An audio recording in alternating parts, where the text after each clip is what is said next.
زمین کی پیدائش میں بھی غور کرو کہ اللہ رب العالمین کی کتنی طاقت ہے، کتنی طاقت ہے، کتنی طاقت ہے۔ اندازہ لگاؤ گے کہ اتنی مضبوط زمین کو پانی کے اوپر کس طرح بچھا کر کے رکھ دیا ہے۔ یہ زمین پانی کے اوپر ہے، جس پر بڑی بڑی بلڈنگیں بنی ہوئی ہیں، بڑی بڑی کمپنیاں بنی ہوئی ہیں، بڑی بڑی فیکٹریاں چل رہی ہیں، ٹرین بھی چل رہی ہے، اور نہ معلوم کتنے پہاڑ بھی اس کے اوپر رکھے ہوئے، بڑے بڑے شہر بھی بسے ہوئے ہیں، لیکن یہ زمین پانی پر ہوتے ہوئے بھی نیچے نہیں دھس رہی ہے، نہیں ڈوب رہی ہے۔ آج معمولی 1 روپیہ کا سکہ لے لیجئے، یا آپ کے ہاتھ میں جو گھڑی ہے، یا انگلی میں جو انگوٹھی ہے، یا آنکھ میں جو چشمہ ہے، جیب میں جو موبائل ہے، وہ اگر پانی میں گر جائے تو کیا مجال ہے کہ تم اس کو اوپر میں روک سکتے ہو؟ وہ ڈوبنا ہی ڈوبنا ہے۔ لیکن اللہ رب العالمین نے اتنی بڑی کائنات والی زمین کو پانی کے اوپر تھما رکھا ہے۔ غور کرو اس پر۔ واختلاف اللیل والنہار، دن اور رات کے ہیر پھیر میں بھی تم کیا کرو؟ غور و فکر کرو۔ یہ عقل مندوں کے لیے بڑی نشانیاں ہیں کہ اللہ رب العالمین کیسے 24 گھنٹوں میں دن نکالتا ہے اور کیسے رات نکالتا ہے۔ دن آتا ہے تو رات جاتی ہے، رات آتی ہے تو دن جاتا ہے۔ یہ رات دن کے الٹ پھیر سے تمہارے لیے بڑی نشانیاں ہیں، بڑی نشانیاں ہیں کہ اللہ تبارک و تعالی تمہاری مضبوط باڈی کو بھی الٹ پلٹ کر سکتا ہے، اپاہج کر سکتا ہے، بستر پہ بس سلا سکتا ہے۔ اللہ رب العالمین تمہاری آنکھوں کی بینائی ختم کر کے نابینا بھی کر سکتا ہے، تمہارے آنکھ سے سننے کی طاقت کو چھین کر بہرا بھی بنا سکتا ہے۔ آج تم چلنے پھرنے پر قادر ہو، اللہ اگر چاہے گا تو تجھے مجبور کر دے گا، لاچار کر دے گا، چل پھر بھی نہیں سکے گا۔ یہ رات اور دن کے الٹ پھیر میں تم غور فکر کرو، یہ نشانیاں ہیں تمہارے لیے۔ آج تم امیر ہو، اللہ چاہے گا تو تجھے غریب بنا دے گا۔ آج تم غریب ہو، اللہ چاہے گا تو تجھ کو امیر بنا دے گا۔ یہ نشانیاں ہیں عقل مندوں کے لیے میرے بھائیوں، یہ غور کرنے کی ضرورت ہے۔ اس لیے امام کائنات فخر موجودات جناب محمد رسول اللہ صلی اللہ علیہ وسلم نے فرمایا، جو ان آیتوں کو پڑھتا ہے، تلاوت کرتا ہے، اور آسمان اور زمین کا تذکرہ سن کر کے، رات اور دن کے ہیر پھیر کو دیکھ کر کے عبرت حاصل نہیں کرتا ہے، ان کے لیے ویل ہے، تباہی ہے، بربادی ہے۔ اور سنیے، الذین یذکرون اللہ قیاما وقعودا وعلی جنوبہم۔ دنیا میں بہت ایسے لوگ ہیں جو اپنے آپ کو عقل مند نہیں سمجھ رہے ہیں۔ بہت سارے لوگ ہیں جو اپنے آپ کو عقل مند تو سمجھ رہے ہیں، مگر اللہ کے نزدیک وہ عقل مند نہیں ہے۔ عقل مند لوگ ان لوگوں میں کون ہوں گے؟ الذین یذکرون اللہ، جو اللہ کا ذکر کرتے ہیں، اللہ کا ذکر کرتے ہیں۔ کیسے؟ قیاما وقعودا، کھڑے کھڑے اور بیٹھے بیٹھے، والا جنوبہم، اور کروٹوں پہ لیٹے ہوئے، بستر پہ لیٹ کر وہ اللہ کا ذکر کرتے ہیں۔ دیکھیے، تمام لوگوں میں اللہ رب العالمین نے پھر کوالٹی نکالا، اس میں مکھن نکالا ہے چھان کر کے، کہ جو اللہ کا ذکر کرنے والے ہیں، کھڑے کھڑے، بیٹھے بیٹھے، لیتے لیتے۔ میں آپ کو ایک بات بتاؤں تو بات سمجھ میں آئے گی۔ آدمی کی کتنی قسمیں ہیں، کئی طرح کے لوگ ہوتے ہیں۔ کبھی ہم نے سنا ہے جتنے بیٹھے ہیں سب لوگ ہیں بھائی، یہ VIP ہے، وہ اسٹینڈرڈ ہے، وہ ایسا ہے، وہ بنگلے والے ہیں، وہ گاڑی والے ہیں، یہ جھوپڑی والے ہیں، یہ اور اس طرح کے ہیں، اس طرح کے ہیں۔ لیکن میں کوالٹی کے اعتبار سے بتانا چاہتا ہوں کہ آدمی کئی قسم کے ہیں۔ الرجال اربعۃ، 4 قسم کے لوگ ہیں، 4 قسم کے آدمی ہیں۔ نوٹ کیجئے گا، کتنی قسمیں بتائی گئی آدمی کی؟ 4 قسم کے لوگ ہوتے ہیں۔ ایک ہوتا ہے عالم، ایک ہوتا ہے غافل، ایک ہوتا ہے جاہل، اور ایک ہوتا ہے احمق بیوقوف۔ عالم، غافل، جاہل، احمق، سرسری طور پر چاروں کا ترجمہ ذرا سن لیجئے کہ عالم کو معلوم ہے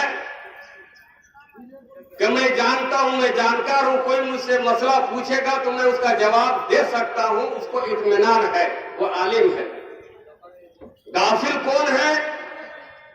وہ عالم ہے لیکن اس کو معلوم نہیں کہ میں عالم ہوں، اس کا کام ایسا ہو رہا ہے، عالم جیسا نہیں ہو رہا ہے۔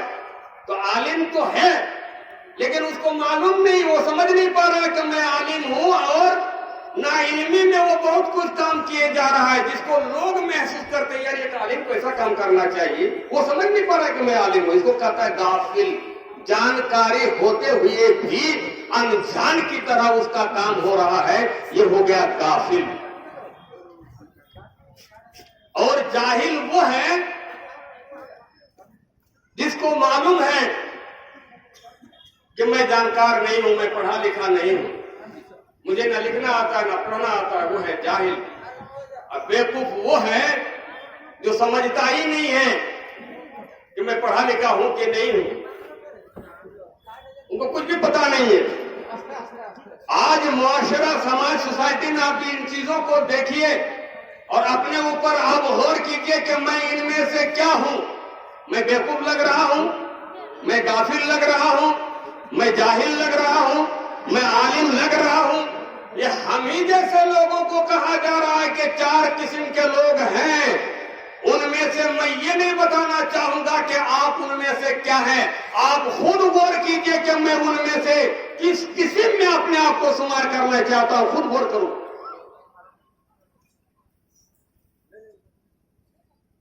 تو عقل مند لوگ اللہ کی نشانیوں پر غور و فکر کرتے ہیں، اور غور و فکر کرنے کے بعد اللہ کا خوف اس کے اوپر طاری ہو جاتا ہے، اور جب اللہ کا خوف آ جاتا ہے تو کیا کرتا ہے؟ یذکرون اللہ، اللہ کا ذکر کرنے لگتے ہیں، چاہے وہ کھڑے کھڑے کرتے ہو یا بیٹھے بیٹھے کرتے ہو یا لیٹے لیٹے کرتے ہو، لیکن اللہ کا ذکر کرتے ہیں۔ اور اللہ کا ذکر کرنے کے ساتھ ساتھ وَيَتَفَكَّرُونَ فِي خَلْقِ السَّمَاوَاتِ وَالْأَرْضِ، پھر وہ کہتا ہے آسمان اور زمین کے پیدائش میں مزید غور فکر کر کے وہ کہتا ہے ربنا ما خلقت هذا باطلا، اے اللہ اتنا بڑا آسمان تو نے بیکار نہیں بنایا ہے، اتنی بڑی زمین تو نے بیکار نہیں بنایا ہے، آسمان بھی بنایا تو ہمارے فائدے کے لیے، زمین بھی بنائی ہے تو ہمارے فائدے کے لیے۔ وہ اللہ کا ذکر کرنے والے عقل مند بندہ غور و فکر کرتا ہے، آسمان سے ہمارا یہ فائدہ ہوتا ہے کہ وہاں سے دھوپ نکلتی ہے، آسمان سے یہ فائدہ ہوتا ہے کہ وہاں پر چاند ہے، ہم کو روشنی ملتی ہے، آسمان سے یہ فائدہ ہوتا ہے کہ وہاں سے ہم کو بارش ملتی ہے۔ یہ کئی فائدے اللہ رب العالمین نے آسمان کے ذریعے سے بندوں کو پہنچایا، اور بندہ کو آسمان سے فائدہ پہنچ رہا ہے۔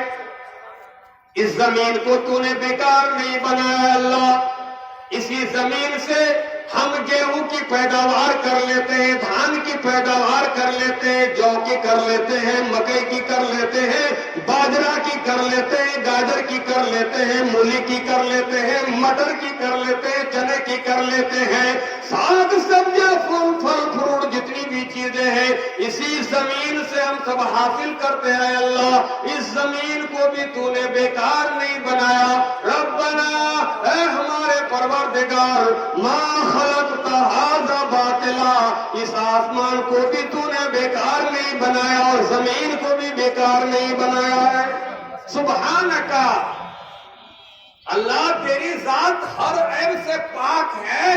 جب تیری ذات ہر عیب سے پاک ہے تو تیرا کام باطل اور بیکار کیسے کوئی ہو سکتا ہے؟ سوال ہی پیدا نہیں ہو سکتا ہے۔ اے اللہ ہم نے یہ غور فکر کیا اور کرنے کے بعد تیرا ذکر کرنا شروع کیا، تیری تسبیح بیان کرنا شروع کر دیا۔ فَقِنَا عَذَابَ النَّارِ، جہنم کے عذاب سے بھی تو ہم کو بچا لے۔ جس طرح ہم جنت جانے کی فکر کر کے ہم ذکر کر رہے ہیں تو عذاب کے آگ سے بھی تو ہم کو بچا لے۔ میرے بھائیوں، آپ جب گھر سے نکلو تو ایک فکر لے کے نکلو، گھر سے نکلو تو فکر لے کے نکلو۔ اللہ کی نعمت دکھائی دے دے تو شکر ادا کرو، اور اس کے خلاف جو شریعت اور سماج کے خلاف کوئی چیز دکھائی دے دے تو تمہیں افسوس ہونا چاہیے۔ ایسا کام سماج میں ہو سکتا ہے، ایسا کام معاشرے میں ہو سکتا ہے، جو کر رہا ہے اس کو شرم نہیں آتی ہے۔ گزشتہ 2 دن پہلے سونا جوڑی برہیٹ میں ایک پروگرام ہوا تھا، تو ایک مولوی صاحب نے لاٹری کے بارے میں تقریر کی اور ایک مولوی صاحب نے شراب کے بارے میں تقریر کی۔ میں نے دونوں کا خلاصہ نچوڑ پیدا کیا۔ وہ لوگ 10-15 منٹ کے کر رہے تھے، میں خصوصی مقرر تھا، مجھے 1.5 گھنٹہ ٹائم ملا ماشاءاللہ۔ میں نے تھوڑا سا نچوڑ بتایا۔ میں نے کہا دونوں مولویوں نے لاٹری کے بارے میں اور شراب کے بارے میں جو بھی بتایا ہے، میں صرف آپ کو اتنا سنانا چاہوں گا کہ ایک شرابی آدمی اگر آپ کو چائے پلا دیتا ہے تو آپ اس کی چائے پی لیجئے، چاہے آپ مولوی ہیں، حافظ ہیں، قاری ہیں، تو آپ کا چائے پینا جائز ہو جائے گا، درست ہو جائے گا۔ لیکن ایک لاٹری والا اگر آپ کو چائے پلا رہا ہے تو اس کی چائے پینا آپ کے لیے جائز نہیں ہوگا، وہ ناجائز ہوگا۔ اس لیے کہ مثال سے آپ سمجھیں اس چیز کو، ایک شرابی آدمی ہے، اس نے دن بھر محنت مزدوری کر کے 300 روپیہ کمایا، آٹو چلا کے، رکشہ چلا کے، اور 100 روپیہ کی اس نے شراب پی لی، 200 روپیہ اس کی جیب میں بچے ہوئے ہیں۔ وہ 200 روپے جو اس کی جیب میں بچے ہوئے ہیں وہ حلال ہے یا حرام ہے؟ بولو بولو بھائی، حلال ہے نا؟ عبد الکریم مولانا کو اگر وہ چائے پلائے گا 5 روپیہ کی گل محمد صاحب کی دکان میں، تو حلال روپے کی چائے پلائے گا یا حرام کی؟ تو میرا چائے پینا جائز ہوگا یا ناجائز ہوگا؟ ارے 300 روپیہ میں 100 روپیہ جائز محنت کر کے اس نے شراب نوشی میں لگا دیا تو اس کا اپنی کمائی میں سے 100 روپیہ کے حرام میں، لیکن 200 روپیہ جو بچے ہوئے وہ تو حلال ہے نا۔ لیکن لوٹری والے کو 20,000 روپیہ پھنس گئے لاٹری میں، 5 روپیہ اس کا حلال ہوگا؟ بولو 10 روپیہ حلال ہوگا؟ 1,000 حلال ہوگا؟ اپنے معصوم بچوں کو کھلائے گا، مچھلی لا کر کے، میٹ لا کر کے حلال کھلائے گا یا حرام کھلائے گا؟ مولوی صاحب کو چائے پلائے گا تو حرام پیسہ سے پلائے گا یا حلال پیسہ سے پلائے گا؟ میرے بھائیو ذرا باریکی میں توجہ دیا کرو۔ اچھا میں آپ کو اور بتا رہا ہوں شرابی کے تعلق سے، شرابی کا بھیجا تھوڑا خراب ہوتا ہے، یہ ماننا پڑے گا آپ کو۔ اس کی عقل جب وہ نشے میں ہوتا ہے تو کام نہیں کرتی ہے۔ میں ایک چھوٹی سی آپ کے دانت دیکھنا چاہتا ہوں، ہونٹ پھاڑ کے ذرا دانت دیکھنے کے لیے میں یہ سنا رہا ہوں شرابی کے بارے میں۔ میں لطیفے ذرا مطالعہ کر رہا تھا موبائل میں کہ نصیحت بھی ہو جائے اور کچھ آپ لوگوں کی غنودگی بھی دور ہو جائے۔ میں تھوڑا ڈھونڈ رہا تھا موبائل میں لطیفے، تو میں نے پڑھا ایک اچھا اپنے معاشرے اور سماج کی ضرورت کے تحت ایک لطیفہ پایا۔ کہا ایک شرابی آدمی تھا، اس نے شراب پی لی، اس نے شراب پی لی، شراب پی کر کے جب بیٹا نشہ میں پورا چور ہو گیا تب وہ دھنمناتے ہوئے ڈگمگاتے ہوئے گھر آ رہا ہے۔ اور گھر میں بیوی بچے تھے نہیں کہ جلسہ السہ میں شادی بیاہ میں گئے ہوں گے، وہ اکیلے تھا، سب کو بھیج دیا، وہ گھر میں اکیلے ہیں، تالا بند کر کے وہ گیا ہوا تھا، جیب میں چابی تھی۔ جب وہ گھر پہنچا تو چابی نکال رہا ہے اور چابی نکال کر کے تالا میں ڈال رہا ہے، تو چابی اندر سوراخ میں کیا جائے گی، وہ ہل کے وہ خود ہی پیچھے بھاگ رہا ہے، تالا اس سے کھل ہی نہیں رہا۔ 15-20 منٹ تک پریشان تھا، تالا کھل ہی نہیں رہا، تالا کھل ہی نہیں رہا ہے۔ تو ایک آدمی گزر رہا تھا، وہ کھڑا ہو گیا، اتنی رات میں یہ کیا کر رہا ہے بھائی، کہ دوسرے کے گھر میں تو یہ ڈاکہ ڈالنے کے لیے نہیں آیا، یہ تالا چابی کا معاملہ کیا ہے یہ؟ اگر اس کا اپنا گھر ہوتا تو فوراً کھل جاتا۔ تو وہ آدمی اس کے قریب آ گیا اور کہا بھائی صاحب کیا بات ہے، کیوں تالا کھول رہا ہے؟ ارے بھائی میرا مکان ہے یہ۔ تمہارا مکان ہے پھر تالا کیوں نہیں کھول رہا ہے؟ دو میں تالا کھول دیتا ہوں. تو چابی اس سے چھین رہا ہے، کہا دو میں کھول دیتا ہوں. تو کیا بولتا ہے جانتے ہیں؟ ارے بھائی تالا تو مجھ سے بھی کھل جاتا، لیکن یہ دیوار تو ہل رہی ہے نا، اس لیے کھلنے میں پریشانی ہو رہی. تو آپ ایک کام کیجئے، چابی مت لیجیے، آپ دیوار کو ذرا پکڑ دیجئے تو میں کھول لوں گا. تو یہ ہے شرابی آدمی، اس کو دیوار ہلتی ہوئی دکھائی دیتی ہے، اس کی عقل ہل رہی ہے، اس کا پیر کانپ رہا ہے، وہ دکھائی نہیں دیتا ہے. وہ تو اپنے سامنے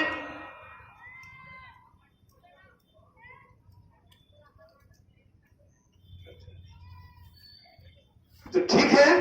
یہ ہے ان شرابی بھائیوں کے بارے میں کہ ان کی عقل خراب ہو جاتی ہے، عقل کام نہیں کرتی ہے.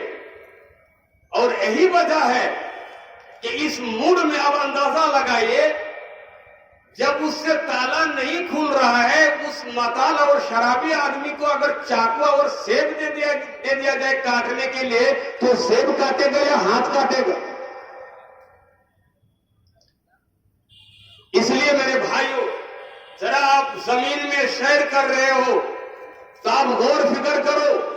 اللہ کے نبی صلی اللہ علیہ وسلم نے اسی لیے فرمایا کہ کائنات کے لوگوں، جب تم گھر سے باہر نکلتے ہو تو آسمان میں نظر ڈالو کہ اللہ رب العالمین کس طرح قادر مطلق ہے.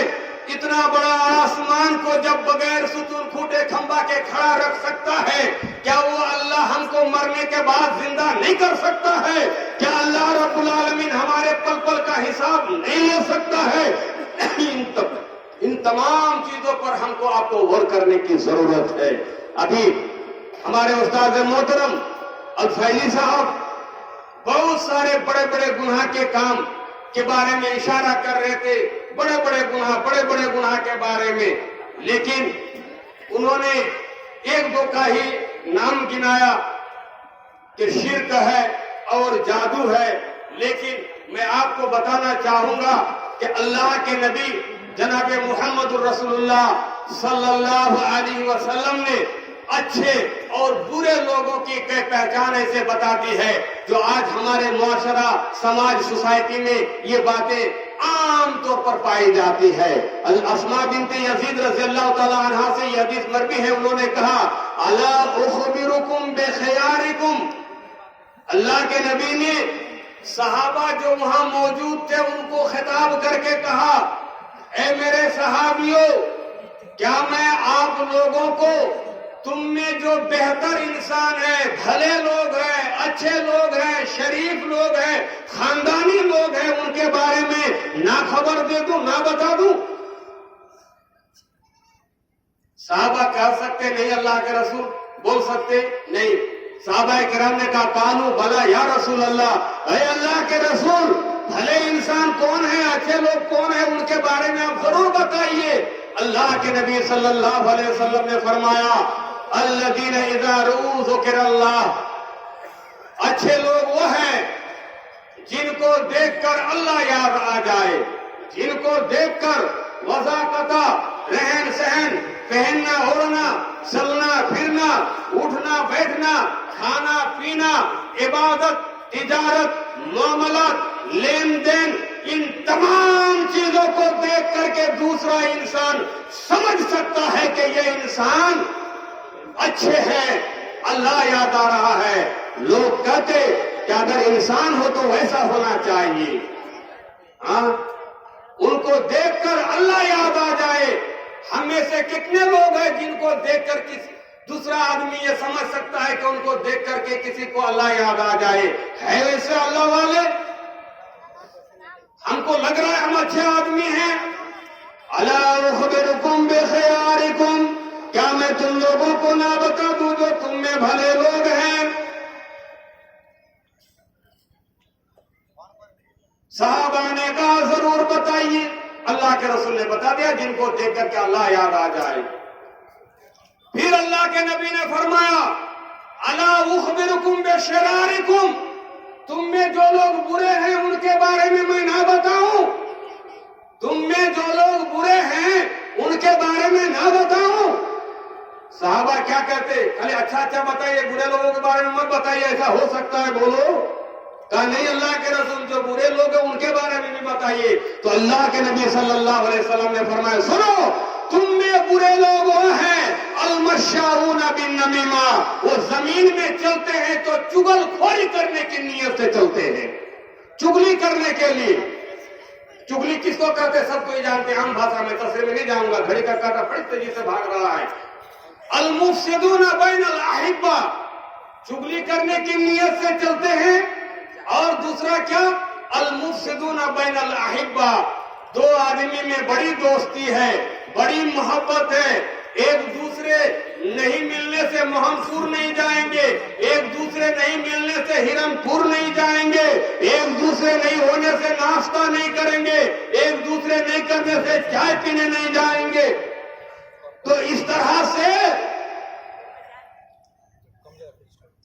ان دونوں کے درمیان ادھر ادھر کی بات بول کر کے، جھوٹ موٹ کی باتیں ایک دوسرے کے کان میں ڈال کر کے، ارے تم تو اس کے بغیر پیشاب پخانہ بھی کرنے نہیں جاتے ہو، اور سنو وہ تمہارے بارے میں کیا کہتا ہے، خامہ کھا کے گڑ کر کے اپنی طرف سے ان کے بارے میں اس کو بدظن کر دیا، بدگمان کر دیا۔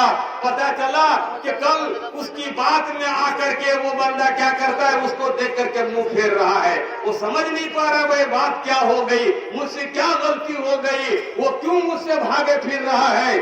یہ دشمنی، یہ عداوت، یہ تفرقہ ڈالنے والا انسان اس دھرتی کے اندر سب سے برے ہیں۔ امام کائنات فخر موجودات جناب محمد رسول اللہ صلی اللہ علیہ وسلم کا اعلان ہے۔ اور تیسرے نمبر پر اللہ کے نبی صلی اللہ علیہ وسلم نے فرمایا الباغون البراء العنتا، جو لوگ نیک ہیں، جو لوگ اچھے ہیں، ان کے بارے میں عیب تلاش کرنے میں لگے ہوئے ہیں۔ کریم مولانا کا کوئی فولڈ پکڑو، جرجس مولانا کا کوئی فولڈ پکڑو، فلاں مولانا کا کوئی فولڈ پکڑو، یہ اچھے لوگوں کے بارے میں عیب تلاش کرنے کے لیے، کمی ڈھونڈنے کے لیے اور وہ نقص نکالنے کے لیے وہ کیا کرتا ہے، اپنی نیند حرام کر لیتا ہے، بے چینی کی زندگی جیتا ہے، اس کے دل میں آگ لگ رہی ہے، کیسے اس کو ہم بدنام کریں گے، کیسے اس کو سماج میں، معاشرے سماج میں اس کی ناک کٹوائیں گے، ذلیل و رسوا کرائیں گے۔ یہ اس طرح کی سوچ رکھنے والے سن لو، کائنات میں سب سے برے لوگ ہیں یہ تین قسم اللہ کے نبی صلی اللہ علیہ وسلم نے فرمایا۔ بولو نمازی بتایا اس نے، اگر نمازی لوگ بھی چغل خور ہوگا، نمازی آدمی بھی دو دوستوں کے درمیان فساد ڈالنے والا ہوگا، نمازی آدمی بھی کسی کی کمی نکالنے والا ہوگا، چاہے وہ نمازی ہو، چاہے وہ حاجی ہو، چاہے وہ مولوی ہو، چاہے وہ مولانا ہو، کوئی بھی رہے، اگر یہ تین چیزیں اگر اس کے اندر پائی جاتی ہے، مارو گولی اس کی نماز کو، مارو ایسے حاجی کو گولی۔ یہ امام کائنات فخر موجودات جناب محمد رسول اللہ صلی اللہ علیہ وسلم کا فتویٰ ہے میرے بھائی، یہ ہمارا اور آپ کا نہیں ہے۔ ہاں ہمارے سماج معاشرے میں ایک چیز پائی جاتی ہے، وہ ہم بتا دیتے ہیں کہ وہ بتانا غیبت نہیں ہے، وہ بتانا چگلی نہیں ہے۔ وہ کیا؟ مان لیجئے کوئی آدمی جواری ہے پکا، کوئی آدمی شرابی ہے، کسی کو اور کوئی سود کھانے کا دھندا ہے، کسی کے اندر اور کوئی کمی ہے، یہ معاشرہ سماج میں سب جانتے ہیں، اوپن طور پر کر رہا ہے کہ وہ پیتا ہے صبح شام، بغیر پیے رہ نہیں سکتا ہے، بغیر ٹکٹ لیے اس کا دن گزر نہیں سکتا ہے، کوئی اور اس کے اندر غلط چلن ہے۔ اگر معاشرے میں کوئی اس کے گھر میں لڑکی کا یا لڑکا کا رشتہ آ رہا ہے، اور رشتہ لانے والے اگر پوچھتا ہے کہ فلاں آدمی کی بیٹی سے یا بیٹا سے میں رشتہ لگانا چاہتا ہوں تو وہ آدمی کیسا ہے، بے دھڑک بول دو وہ شرابی ہے، بے دھڑک بول دو وہ شرابی ہے، بے دھڑک بول دو وہ جواری ہے۔ یہ شریعت فتویٰ دیتی ہے، شریعت کا حکم ہے، ایسے موقع پر اس کے اس کمی کو چھپانے کی قطعاً اجازت نہیں ہے، اس لیے کہ ہمیں اس کے عیب بتانا مقصود نہیں ہے، بلکہ اگلا آدمی کو اس کے نقصان سے اس کو بچانا ہے، اس کے شر سے اس کو بچانا ہے، اس لیے بے دھڑک آپ کہہ دو۔ امام ابن باز رحمۃ اللہ علیہ نے خود اس کا فتویٰ دیا ایک حدیث کی روشنی میں، بخاری شریف کی حدیث ہے، مسلم شریف میں بھی وہ حدیث ملے گی۔ اللہ کے نبی صلی اللہ علیہ وسلم اور کئی صحابہ تھے، حضرت عائشہ رضی اللہ تعالی عنہا بھی وہاں پر بیٹھی ہوئی تھی۔ ایک آدمی آ رہا تھا ادھر سے، ایک آدمی آ رہا تھا، جب وہ آ رہا تھا دور ہی میں تھا وہ آدمی، تو اللہ کے نبی سمجھ گئے وہ میرے پاس آ رہا ہے، تو اللہ کے نبی نے جو وہاں بیٹھے تھے ان سے آہستہ سے کہا بئسا ابن العشیرہ، بئسا اخو العشیرہ، یہ آدمی جو آ رہا ہے نا خاندان کا قبیلہ کا سب سے برا اور گھٹیا آدمی ہے۔ لیکن بولا نا اللہ کے نبی نے، اب کیا کہو گے غیبت ہے، اب کیا کہو گے چگلی ہے، اب کیا کہو گے؟ بولیے بئسا اخو العشیرہ۔ امام کائنات بیٹھنے والے حاضرین سے کہہ رہے قبیلہ خاندان کا سب سے برا آدمی آ رہا ہے، دیکھو اس کا چہرہ۔ وہ آدمی آیا، اللہ کے نبی سے باتیں کرنے لگے، آپ نرمی لہجے سے بات کر رہے تھے، بڑے خندہ پیشانی سے بات کر رہے تھے، میٹھے میٹھے انداز میں باتیں کر رہے تھے۔ جب بات کر کے وہ انسان پلٹ کر کے واپس جانے لگا اور کچھ دور چلا گیا، اما عائشہ نے کہا اللہ کے رسول آپ تو اس آدمی کے بارے میں کہہ رہے تھے وہ آدمی بڑا برا ہے، خاندان کا برا ہے، قبیلہ کا برا ہے، آپ نے اس کو ڈانٹا نہیں، پھٹکارا نہیں، اور نرم لہجے میں اس سے بات کر کے آپ نے اس کو رخصت کر دیا۔ اللہ کے نبی صلی اللہ علیہ وسلم نے فرمایا عائشہ اس کے برے ہونے کی خبر دینا تم کو مقصد نہیں تھا، بلکہ میرا مقصد تھا کہ اس آدمی سے بچ کے رہنا، کبھی اس سے دھوکہ مت کھا جانا۔ تم کو اس کے دھوکے سے بچانے کے لیے میں نے تم لوگوں کو اطلاع دی ہے، تو پتا چلا لوگ کہیں گے ارے میری بیٹی کا رشتہ اتنا اچھا گھرانہ تھا نا، ارے کیا بات بھائی، چار روم تھے، ٹائلس ماربل لگے ہوئے تھے، پیشاب پاخانہ ہر چیز کا انتظام تھا، میری بیٹی کبھی باہر قدم بھی نہیں رکھتی اور بڑے سکون سے اس کا گزارا ہو جاتا۔ لیکن پتا چلا کہ فلاں نے ان کو تھوڑا بہکا دیا، ڈگمگا دیا، خراب کر دیا، اس لیے میرا رشتہ خراب ہو گیا۔ ارے آگے چل کے تیری بیٹی کو کہیں ایسا نہ ہو، ایسا بانو کی طرح خودکشی کرنا نہ پڑ جاتی، اس لیے میں نے کہا تم تو ایسے ماحول میں اپنی بیٹی کی پرورش کر رہا تھا، وہ گھرانہ کیسا تھا، اس کا گزارا ہوتا کہ نہیں ہوتا؟ تیری بیٹی کو عائشہ بانو کی طرح ہونے سے، خودکشی کرنے سے، سابرمتی ندی سے کود جانے سے بچانے کے لیے یہ پلاننگ کے تحت جو ہے بتایا گیا ہے۔ تم سے عداوت اور دشمنی نبھانے کے لیے نہیں کہا گیا میرے بھائیوں۔ اس لیے میرے بھائیوں، دوستوں، عزیزوں، وقت تو اجازت نہیں دے رہا ہے، ورنہ میں مزید آپ لوگوں کے سامنے کچھ گفتگو کرتا۔ آپ لوگوں سے گفتگو کرنے ہی کے لیے میں نے آج ویڈیو کا بھی پروگرام کینسل کیا۔ دونوں روز میری وہاں دعوت تھی، آج بھی اصرار کر رہے تھے شیخ آپ سے 2 مہینہ پہلے رابطہ کیا ہے، آپ دونوں دن ہمارے یہاں کے خطیب رہیں گے، لیکن میں نے کہا میرے گاؤں کا پروگرام ہے بھائی، یہاں تو اشتہار میں نام ہے، اگر اشتہار میں نام نہیں بھی رہتا تو اسٹیج میں نہیں، میں پوال میں اور دری میں بیٹھ کر کے شریک رہتا اور یہاں کا جلسہ سنتا، اس لیے کہ میرے گاؤں کا یہ جلسہ ہے۔